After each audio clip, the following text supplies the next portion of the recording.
함께 기도하겠습니다. 사랑의 주님, 오늘도 우리에게 새 아침을 주셔서 감사를 드립니다. 오늘 하루를 살아가는 순간순간마다 주님 말씀 붙들고 또 오늘 승리하기 원합니다. 우리의 지혜가 모자랄 때 주께서 채워주시고 또 바른 길을 가지 못할 때 주님 깨닫게 하셔서 주님 기뻐하시는 삶 오늘도 올바르게 걸어가는 우리 사랑하는 모든 성도들 되게 하옵소서. 예수님의 이름으로 기도드립니다. 아멘. 우리 찬송가 510장 찬양하시겠습니다.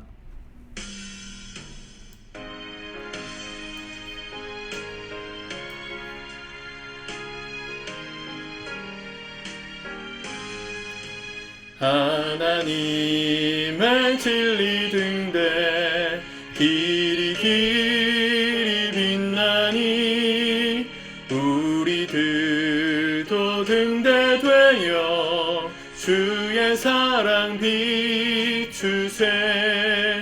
우리 작은 불을 켜서 험한 바다 비추세. 물에 빠져 헤매느니 건져내어 살리세.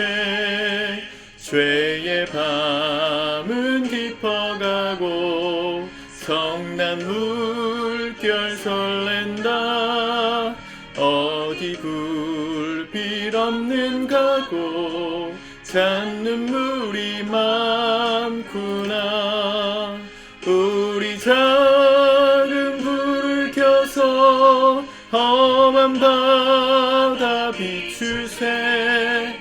물에 빠져 헤매느니 건져내어 살리세.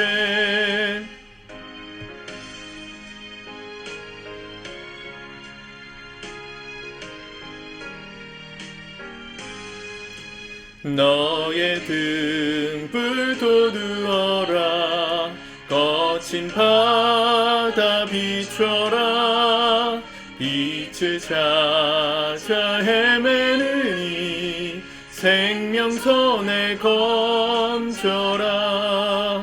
우리 작은 불을 켜서 험한 바다 비추세. 물에 빠져 헤매느니 건져내어 살리세. 아멘. 오늘 하나님 말씀은 이사야 4장 말씀입니다. 같이 읽고 묵상하겠습니다. 4장. 예루살렘을 청결하게 하실 때 그날에 7 여자가 한 남자를 붙잡고 말하기를 우리가 우리 떡을 먹으며 우리 옷을 입으리니 다만 당신의 이름으로 우리를 부르게 하여 우리가 수치를 면하게 하라 하리라. 그날에 여호와의 싹이 아름답고 영화로울 것이요 그 땅의 소사는 이스라엘의 피난한 자를 위하여 영화롭고 아름다울 것이며 시온에 남아있는 자 예루살렘에 머물러 있는 자 곧 예루살렘 안에 생존한 자 중 기록된 모든 사람은 거룩하다 칭함을 얻으리니 이는 주께서 심판하는 영과 소멸하는 영으로 시온의 딸들의 더러움을 씻기시며 예루살렘의 피를 그 중에서 청결하게 하실 때가 됩니다. 여호와께서 거하시는 온 시온산과 모든 지폐 위에 낮이면 구름과 연기, 밤이면 화염의 빛을 만드시고 그 모든 영광 위에 덮개를 두시며 또 초막이 있어서 낮에는 더위를 피하는 그늘을 지으며 또 풍우를 피하여 숨는 곳이 되리라. 아멘. 이사야 말씀은 계속 말씀드리지만 예수님을 예표하는 가장 대표적인 구약의 책입니다. 오늘 이 4장의 타이틀이 성전을 청결하게 하실 때라고 했잖아요. 예수님이 오셔서 하신 가장 큰 사역은 우리 인류의 모든 죄를 해결하시는 일이었습니다. 그런데 그 죄의 문제를 해결하기 위해선 반드시 대가가 치러져야 하는데 죽음이라는 그 대가를 예수님이 대신 담당하신 사건, 구속의 사건이 가장 큰 예수님이 오신 이유이고요. 두 번째 큰 이유라고 한다면 이스라엘 민족에게 있어서 제일 중요한 이 성전이라는 개념을 정결케 하시는 역할이었습니다. 예수님 시대에도 그랬고 뭐 지금 이 이사야가 예언을 하던 시대에도 그랬고 하나님을 믿는 민족이지만 결코 인간이 완벽하거나 완전할 수 없기 때문에 타락하고 또 이 하나님을 믿는 믿음이 혼탁해지는 시대가 늘 있었습니다. 예수님 오셔서 기억하시죠? 이 땅에 공생애를 시작하심과 더불어서 제일 먼저 하셨던 사역이 이 성전을 청결하게 청소하시는 사건이었습니다. 마테마가 누가 공간복음서에서는 예수님이 예루살렘 성전에 들어가셔서 매매하는 사람들, 돈 바꾸는 사람들 다 내쫓으시면서 내 집은 만민이 기도하는 집이다 하셨던 것이 십자가를 지시기 일주일 전이라고 되어 있지만 요한복음에서는 그 일주일 전에 한번 하신 것 동일하게 있지만 사역을 시작함에 있어서도 이 성전을 깨끗하게 하시는 사건이 2장과 3장에 걸쳐서 기록되어져 있습니다. 이 메시아 사인이라는 거죠. 예수님이 이 땅에 오신 하나님의 아들이시다. 메시아다. 세상을 구원하실. 특별히 이사야가 오늘 선언한 이 성전을 깨끗하게 하실. 4절에 보면 주께서 심판하는 영과 소멸하는 영으로 시온의 딸들의 더러움을 씻기시며 예루살렘의 피를 그 중에서 청결하게 하실 때가 됨이라. 오늘 4장 전체는 회복의 날을 강조하고 있는데 심판으로 인해서 완전히 멸망당한 것처럼 영적으로 우리의 믿음 생활, 종교 생활이 혼탁해지는 그 시대에 예수님 오셔서 하시는 것이 정결하게 하시는 거예요. 화면이 자꾸 꺼졌다 켜졌다 하는 것 같은데 양해를 부탁드립니다. 여러분 우리의 삶에 예수님께서 단순하게 우리의 죄를 용서하시고 죄의 문제를 해결하심으로 천국 갈 백성으로 만들어 주시는 것이 유일한 목적이셨다면 다른 방법을 찾으셨어도 됐을지 모릅니다.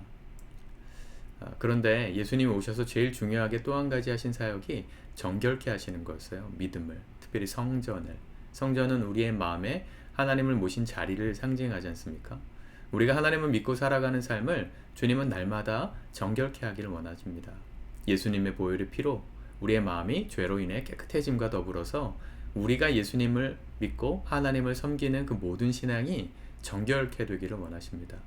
다른 어떤 것과 섞여서 한쪽으로는 하나님을 섬기고 다른 쪽으로는 세상의 돈과 어떤 권력을 섬기는 그런 이중적이고 양다리 걸친 신앙이 아니라 오직 하나님만 섬기는 그런 믿음으로 우리가 서 있기를, 정결케 돼 있기를 주님 바라십니다.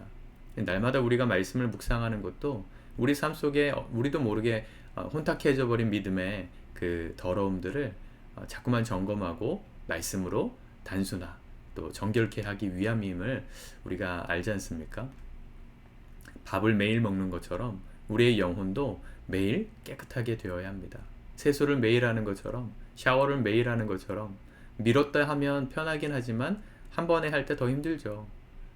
실제로 그렇습니다. 집안 청소도 밀어서 하면 당장은 좀 편하지 몰라도 밀어놨던 걸 한꺼번에 하려고 그러면 몸살이 나는 겁니다. 설거지도 일주일치를 쌓아놓고 한 번에 하려고 그러면 안 했던 날들은 편했는지 몰라도 그 대가에 그 해야 되는 날의 대가는 상상할 수 없을 만큼 크잖아요. 힘들고. 여러분 우리가 하나님 앞에서 날마다 우리를 정결케 하는 게 그렇게 중요합니다. 뭐 하루 정도, 이틀 정도 하나님 말씀 건너뛰고 좀 그냥 내가 하고 싶은 대로 살고 그래도 되셔요. 되실지도 몰라요. 그런데 정결하게 해야 되는 타이밍에 하나님 앞에 섰을 때 다시 그 정결함을 회복하기까지는 그만큼의 노력과 시간이 필요합니다. 무엇이 더 편한 삶인가요?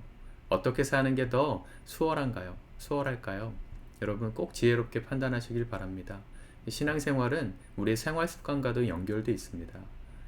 생활 관리를 잘 하시는 분들, 뭐 집안일도 그렇고 경제 관련도 그렇고 여러분들이 나름 본인의 삶을 잘 컨트롤 하시는 분들은 신앙생활도 그렇게 하실 가능성이 높아요. 날마다의 힘을 아시는 분들이니까. 그런데 삶의 자리가 날마다 정리가 안 되고 정돈이 안 되는 분들은 신앙생활도 어쩌면 그럴 가능성이 높습니다. 여러분들의 삶의 패턴을 바꾸는 것부터 우리의 영혼이 영적인 신앙생활도 달라집니다. 삶을 조금 더 내 삶에 관심을 가지시고 다른 수많은 것들에 좀 모든 것들 좀 끄시고 정결하게 하셔서 하나님 앞에 우리의 믿음을 점검함으로 또 우리의 삶의 패턴을 점검함으로 그렇게 날마다 살아가는 것, 그게 지루하고 힘든 것 같지만 그게 제일 편한 삶이에요. 네. 여러분들 안에 지혜를 주실 수 있기를 바랍니다. 오늘 주님께서 우리의 삶을 거룩하고 정결하게 만들어 가시기를 우리가 허용하고 또 용납하고 환영하면서 이 하루 승리하실 수 있기를 바랍니다. 기도하겠습니다.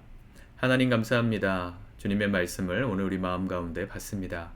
오늘도 우리의 삶의 정결함을 원하시는 주님, 우리의 노력만으로 되는 것이 아님을 주님께서 아시기에 이 땅에 오셔서 날마다 말씀하시고 오늘도 우리의 삶 속에 오셔서 점검하게 하시니 감사합니다.